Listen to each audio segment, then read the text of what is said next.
How the do you know where you're going in life? Let me introduce you to the character who will decorate your next 5 minutes. We'll meet him at the beginning of 2 separate journeys, and it's me. Hey, welcome in. Take a seat. Welcome to the interview stage. Tell me a bit about yourself. Hi, my name is Jeffrey. Pleasure to meet you.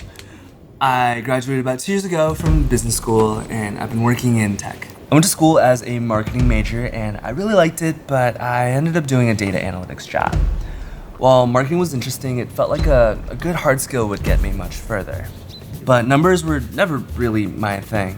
Anyway, since this whole AI craze, I've been working with chatbots and the like, AI-fying everything. Oh yeah, between graduation and my first job, I went on an 8-month backpacking trip. Taught me a lot about resourcefulness and the world. I learned a lot.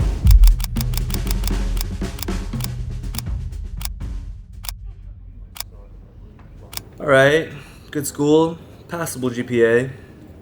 What's your greatest weakness? My greatest weakness? I think other people always know better than me. I've never really known what I've wanted to do with my life, so I took the next best path. Maybe the people I admire knew what was going on. I looked at my peers and what they spent their time on. I focused on grades and accolades, decorating a resume with the expectation that something would come in return. But I used to really love dance. Like every day I'd be spending in the studio, I felt so alive.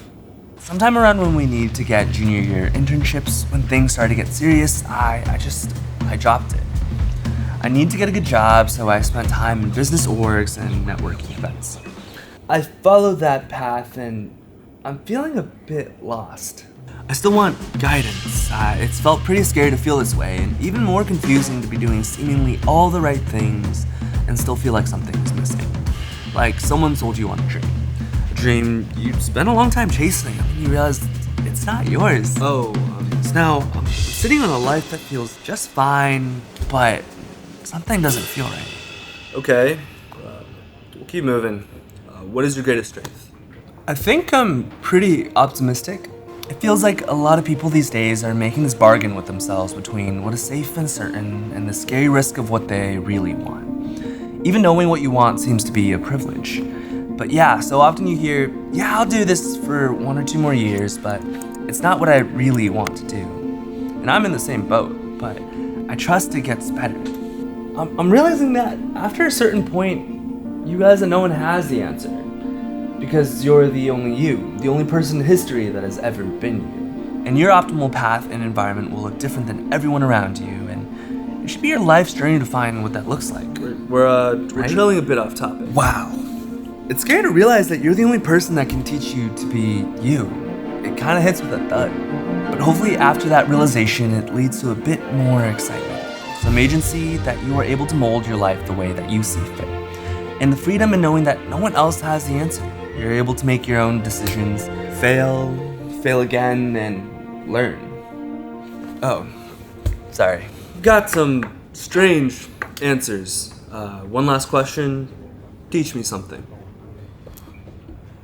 I remember when I was traveling, I saw a chance to live with Buddhist monks for a week. I've always been interested in Buddhism, the idea that desire leads to suffering. To even want is to suffer because it signals a lack of something. But I've always found it interesting that the pursuit of enlightenment is itself a desire.